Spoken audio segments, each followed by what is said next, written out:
Welcome to your go-to guide for cultivating and growing herbs. Thanks for joining me today, where you're going to be learning more and more about herbs, whether you are a culinary expert and you use herbs all the time, or you've just started growing things for the first time. Herbs are the go-to for your first time experience in growing and expanding your garden. So let's take a look at this kitchen garden herb setup and the herbs that I planted out today and why I planted them, so stay tuned. Today we're gonna be talking about 11 essential herbs that I grow in my garden and why do I grow them, how to grow them, and where to grow them. But before we get to that, let's talk about why would you want to even grow herbs? Well, herbs have a lot of wonderful benefits for you. If you like to cook, or if you're starting to learn to cook, then adding herbs into your garden, into your cooking is such a wonderful space. You add flavor, you add properties that are medicinal and healing with every herb that you add to your culinary experiences. You wanna pick and choose herbs that go in your climate, and you wanna pick and choose herbs that you'll actually eat. You don't want to invest in buying herbs to put inside your garden either by seed or by seedling and then waste it by not ever using it. So make sure that the herbs that you choose are ones that you actually will use, and then add to those herbs every year in your herb garden. If you choose perennial herbs, like we're gonna be talking about, or annual herbs, we'll talk about a few of those, you know which ones are going to be lasting from year to year and you only have to buy once, or know the ones that every season, every summer, I know I need to plant basil, because basil only lasts for about 3 to 4 months. When I know which herbs I like and what timing of when to plant them, then I have a much more successful experience in growing herbs. Now let's talk about finding the perfect spot. Right here is a really great spot. It's shaded right now, but later on in the day, it'll get about 4 to 6 hours of sun, direct sun. Herbs only need about 4 hours of sun to survive. One reason I love growing herbs is because they're not picky. They're not the picky child in your garden that says, please give me exactly what I need. Herbs instead say, hey, give me some sun, give me some water, don't fertilize me, and let me just grow. And so that's what I want to encourage you today, that growing herbs is a great step into gardening or to adding and expanding your garden. Another reason I love to grow herbs is because they actually are my pest control. I specifically plant rosemary on the corners of my larger garden because those smells of rosemary, because rosemary is a very strong fragrance, will actually deter pests from going into my garden. They protect my garden. Other herbs like my sage, it actually attracts bad bugs to it and protects the rest of my garden from getting eaten. So even though I go out to my sage plant and I see that it has been attacked, it's doing it to defend the rest of my garden. And that is such a beautiful thing. So herbs are such strong scented that you want them in your garden as protectors or attractors for things that you don't want on your vegetables or your fruits. So I think herbs are just such a wonderful understated thing to add. A lot of times I add herbs, not today you're gonna see me adding an entire herb garden, right? A kitchen herb garden close to my house, easy accessibility to my kitchen where I can run out, grab some herbs to throw into my meals whenever I need to. Even in the rain, I can run out because it's so close to my garden. That is an ideal space for an herb garden. But I love to add herbs like chives and parsley on the corners of all of my garden beds that are farther from my house because of the way they protect. So there's different purposes and reasons for herbs, and you just can't go wrong with planting them. So let's find out a little bit more about the herbs that I recommend you plant today. The best time to plant herbs is in the fall. I like to go later fall when it starts to get a little cooler, or later spring when the weather starts heating up, but not when it's super hot. Herbs don't like to get started normally when they're perennial herbs, and there's specific ones that do like the heat, like basil. Everything else pretty much likes the cooler season weather.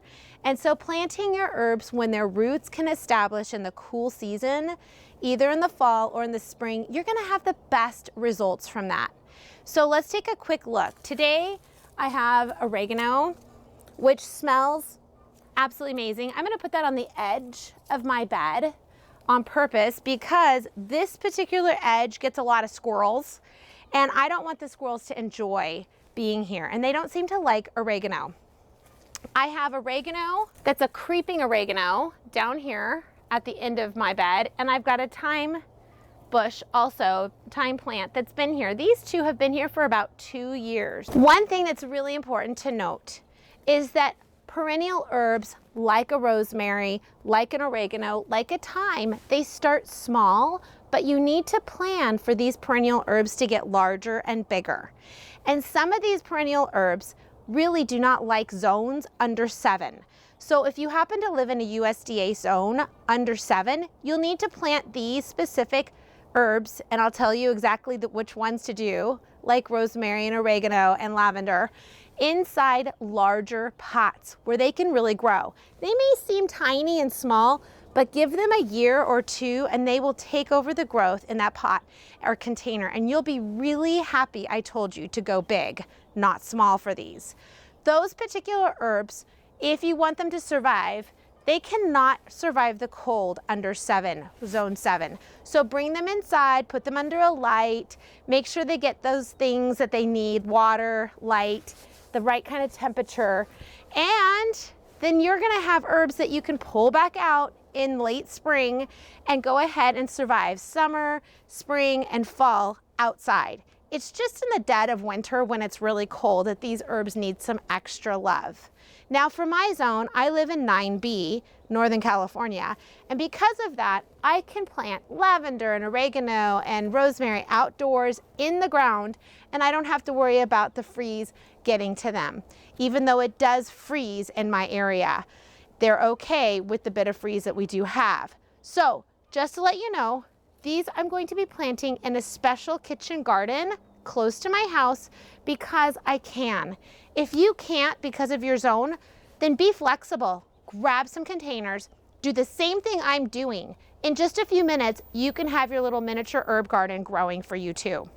So let's take a look at the first one I'm going to place. I'm going to place oregano in the corner, like I said before, for the protection. Oregano comes in so many different types of varieties, and you can buy those at your local nursery. Now, I would recommend buying a plant, a seedling, not starting from seed if you want to get this planted out right now. If you are patient, I have done it before. I have planted from seed indoors, but it's taken about 3 to 4 months for me to be able to get my oregano ready to plant outdoors.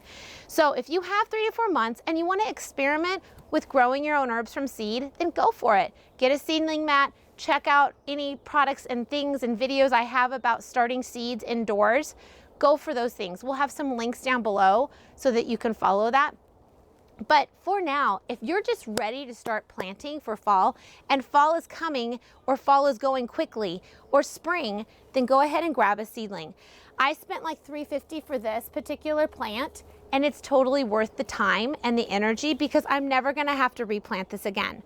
With oregano, it's a beautiful plant because I use it for seasonings. I use it for spices. I gather up the oregano twice a year and I dry it, and then I have oregano in my pantry for the entire year to use in all my different seasonings. I love to make things like a Bam seasoning homemade. I love to make things like the taco seasoning, and I love using that oregano for those things. And I love not paying for it and having it be organic. So oregano is a quick yes for your garden for so many reasons. The second herb that I would definitely recommend for your garden is thyme. This happens to be an English thyme. And like I said before, you can start this from seed. It just takes like 3 to 4 months to get it to a place that you can actually plant it outdoors. So you have to time it with thyme.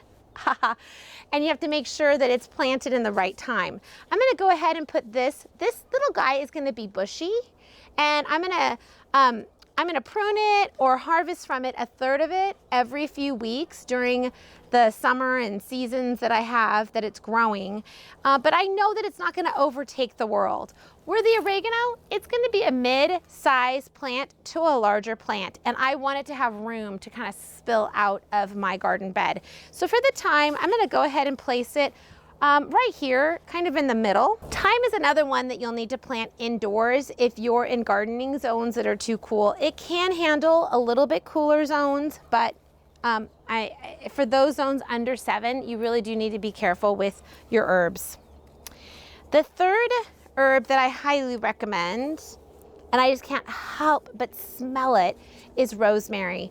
I have a very large rosemary plant at the very corner of my larger garden bed, and it is the very favorite thing of my son. So you can see the link down below to the rosemary in my garden and why I use rosemary medicinally and for health reasons for my family. My son has autism and it really helps calm him down. For me, it calms me down. It has wonderful properties that help your health. But this one in particular is a creeping rosemary. And for the creeping rosemary, I'm really excited about it. I planted this in a community garden that I help with, and it is creeping over the side with these beautiful purple flowers. And so I'm gonna go ahead and have this go right here, knowing it's going to creep out all over my beds. The creeping rosemary, you want to prune the rosemary frequently because it gets really woody on the stems if you don't. So with each of these herbs, you want to prune them a third at a time to keep the airflow fresh, to make sure that the airflow actually gets rid of diseases or things or funguses or bugs that might have nestled in to the leaves. The airflow actually is one of your defenders, and keeping things airy and flowy is a wonderful thing. Plus it keeps the stems from being so hard, especially with the rosemary. The next plant I want to share with you is the chive. Now, the chive is this miraculous thing. You'll notice right here, I've got chives from 2 years ago. And these chives are just continuing to grow. I like to plant these in my green stalks. I like to plant these on the corners of all my beds. As you can see, I got a 6-pack for really cheap. I've also grown these from seed, super easy. But the 6-pack has a ton of chives in it. And this is a little trick that I've done for different beds so that I can maximize buying chives. Is I've got 3 or 4 plants in here alone. So I can go ahead and plant out 3 or 4 different sets from one little cube of thyme.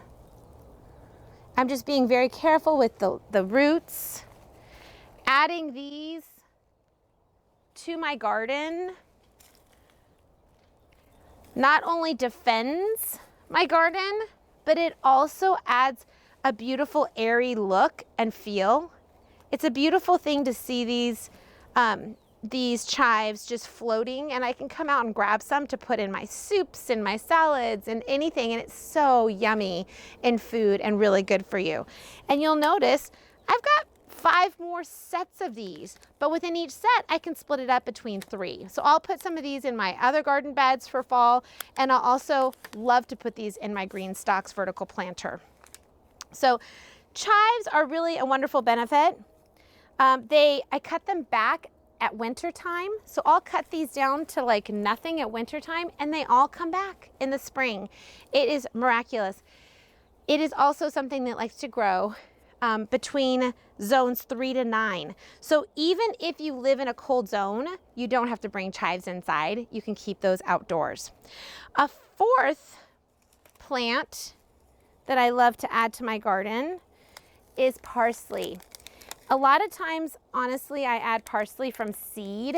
It does really well from seed in your garden, and it usually takes a little while. Parsley is a biannual herb, which means it'll grow for 2 years, and it can get really beautiful and big and large. So you want to make sure you have a little bit of space. It doesn't seem like it at the beginning, but make sure you plan for that. The other thing I like about parsley is it will start flowering at the end of that biannual season, and it will bring on pollinators like crazy that are just so beautiful to the garden with little flowers. And I really just appreciate, I love to dry this from my garden to my kitchen. I love to use the parsley that's fresh. So we're gonna add some parsley right there. And as you can see, I'm just laying everything out. I love planting chamomile because I love chamomile tea. I love coming out in the spring and in the fall, and picking some of the flowers and then just adding it to hot water, steeping for 10 minutes, and I have an instant like calming effect over me, and it tastes delicious. So I love to have chamomile. There are two types of chamomile to plant. One is a short, bushy type. The other grows to about 2 feet. The short, bushy type is the German chamomile. This is an annual, so I have to replant this, or I can just let some of the flowers with its seeds fall into the soil and it will replant itself every year, which is such a beautiful thing. The second type of chamomile is the Roman chamomile. Like I said before, that's the taller one. It is a perennial. It'll come back year after year after year. So I love both types of chamomile. This chamomile is the one that was at my local nursery, and I loved how healthy and gorgeous it looked. So I'm gonna go ahead and plant my chamomile in 2 different spots. I got 2 chamomiles this year because I love it so much. And I can't wait to see that grow. And you can already start imagining what this kitchen herb garden is going to look like. We see our oregano, we see our chamomile for teas, we see our thyme for yummy meats and stews, we see our chives for salads and all other kinds of wonderful things to put it in soups. We see our rosemary for meats, for smelling. I just love holding rosemary. It just relaxes me. What we're missing, oh, we see our parsley. Parsley is excellent for culinary things, for your digestive system. And I've got some oregano and some more thyme at the end here that I've had from previous years. So you can have the same or different types of plants in your herb garden and pick the ones, like I said before, that are your favorite. Now let's take a look at 2 other herbs that I'm not going to be planting in this specific space, but I have in my other parts of my garden. Something that is wonderful to grow in an herb garden is definitely mint. I've got some chocolate mint, I've got orange mint, I've got spearmint, I've got peppermint. And mint is something that you do not want to grow inside of your raised garden beds. I also don't like to just plant mint in the ground. I've done it before, like lemon balm and other things, and they sprout up because the roots like to grow underneath and sprout up in all different spaces, and you have no control over that. So mint can become something called invasive, where it just overtakes the world. So much so that I had this mint container in my garden on the soil underneath a path, like on top of a pathway of wood chips. And it was propagating on the other side of my garden, which is huge. So that told me I needed to put this mint pot on top of cement so that it would not propagate where I didn't want it to go. Mint grows very, very well in a lot of different arenas and ages. This is a chocolate mint, so it's really wonderful to be able to pick and to go ahead and use as like a mint tea, to put it in fresh or to dry it. Super wonderful. Great properties for your tummy, great properties for kind of waking you up, all those wonderful things. Mint grows really well in the fall and in the spring. I have a lot of people who ask me, hey, what's going on with my mint? It's dead. This is what happens when mint goes dead and it's in the summertime and I forget to water it. Mint normally does not do well in the summer. It just doesn't. So know that your mint will come back. This is gonna come back. The mint will come back as I water it and as I trim it, and it will come back and revive. So mint is something I would definitely put in a container or a pot. I'd put it on cement. I wouldn't put it on a pathway in your garden like me, learn from me, and use it as much as possible, because the more you use it, the more you trim it, the more it will grow. And it's something really fun to have in your garden. Always smelling so good. This is sage. This is year 3 of this sage, and it started off being so tiny and small. What I love about sage is not only does it smell amazing, it has a great texture. It's really fun for the garden to have things that are textured and easy to smell. As you'll notice, this sage in particular has gotten attacked by bugs, and that's okay with me, like I mentioned before, because it's actually defending and protecting my garden. I do like to come out and trim this sage because it does grow so profusely and it needs more air going through it, so it can have like extra special defense against all these bugs, right, that are going after it. but this sage has been a winner in my garden. I use it for when I have colds, and I like to put sage in some hot water and steep it for 30 minutes. And then I drink that hot water, and it actually helps when I have congestion or really stuffy nose. But I do have to warn you, it tastes terrible, but it's worth it for me in helping me to feel healthy. And I love being able to come out to my garden and make teas for health. So this is one that I definitely recommend in an herb garden for so many reasons: protection, medicinal reasons, and just that it's beautiful. It's just different and beautiful with all its textures. Lavender. This is absolutely one of the most amazing things to grow in your garden. But the thing I need to tell you about that's most important, that I wish I had known when I first was starting my first herb garden, was that there are two different types of lavender. One that you can actually use for teas and in food, so culinary lavender or medicinal lavender, and then the other one is ornamental lavender. In the front of my house, when we first moved into our house 8 years ago, there was lavender, and I was like, great, there's lavender in the front. Soon I figured out that it was ornamental and that I couldn't use it for my teas. So for me, I love to have edible landscaping all over my house. And I took out that lavender and I replaced it in the front with a lavender that I could actually harvest and use for teas and in my food. So when you're searching for the right lavender, there are different types, like so many different types of lavender that you can use for culinary or medicinal reasons. And I would go to your local nursery to see what lavender works best in your region. And I would go ahead and plant it. This is something that does not like the cold. So if you live under the zones 7 and or 6 and under, then you definitely do need to put this in a container and bring it indoors for the real winter months, and then bring it back outside again for the rest of the year. Lavender normally produces twice a year. In my area, it produces in June and also in September. So depending on the type of lavender you pick and your area, you'll know how it produces. Lavender is wonderful that I just come and I harvest like this, the lavender flowers, because that's the part that you use in your teas and in your cooking. You don't need very much of lavender in your tea. It'll start tasting kind of very medicine-y, but if you have just a little bit, it has such great calming effects on your body. I also like to have it in little mason jars, and I dry it without any water in it. And that lavender essence, the smell, the essential oils that naturally come off of it will just bring calm inside my home too. So lavender is something that you can dry, either in a dehydrator, upside down. I have it stored in mason jars, ready to use for teas all year long.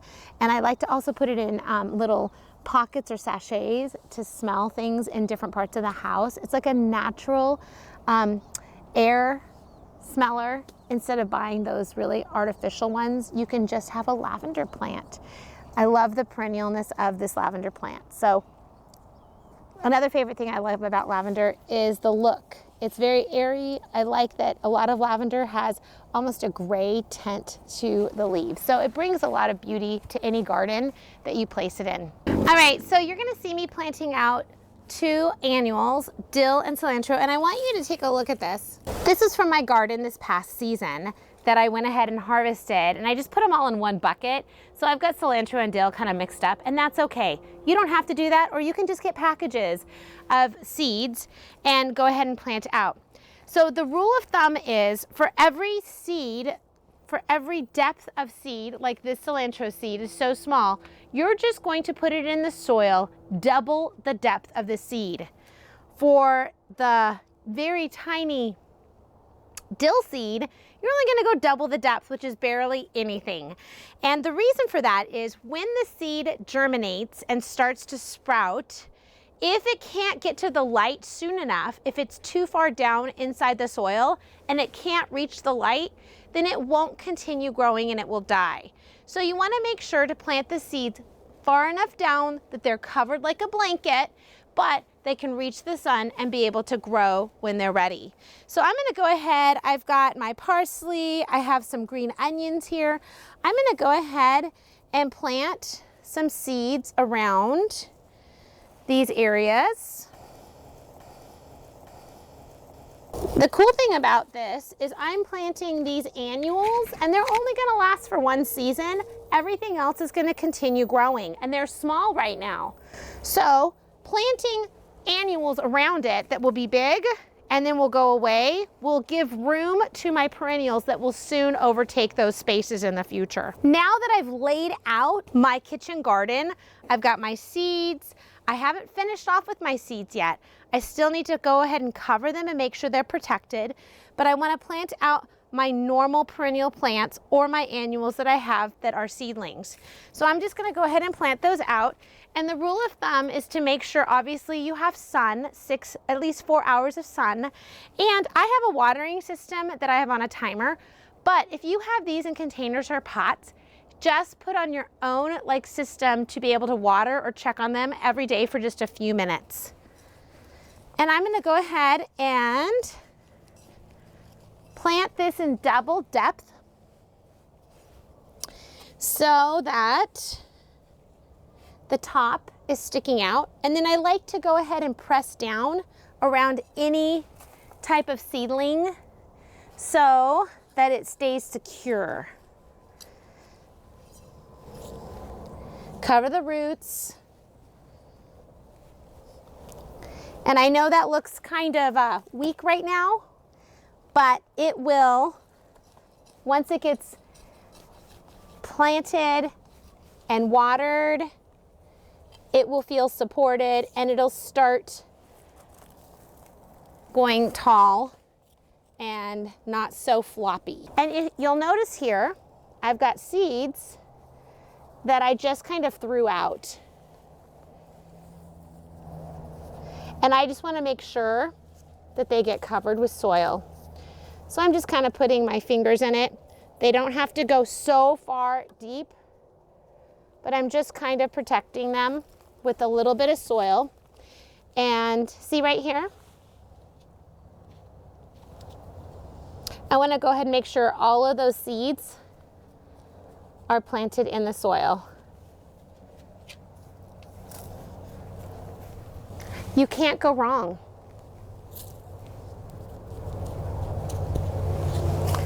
And then last but not least, I'm going to go ahead and make sure my irrigation is just in place so that these things will get water.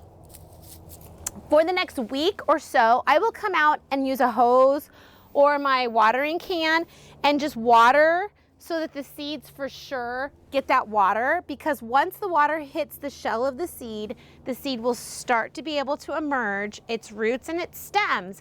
But until that point, everything's gonna protect that seed. So I need to use water to loosen up the shell so that everything can start happening for my garden. Now let's take a look on this side. Watch me as I continue planting out.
With patience and understanding for your herb garden, you will know what to plant, when to plant it, and how to wait for it to grow. I hope you enjoyed this video on helping jumpstart your herb kitchen garden in just a few minutes so that you can have an herb garden that will bring you life and wellness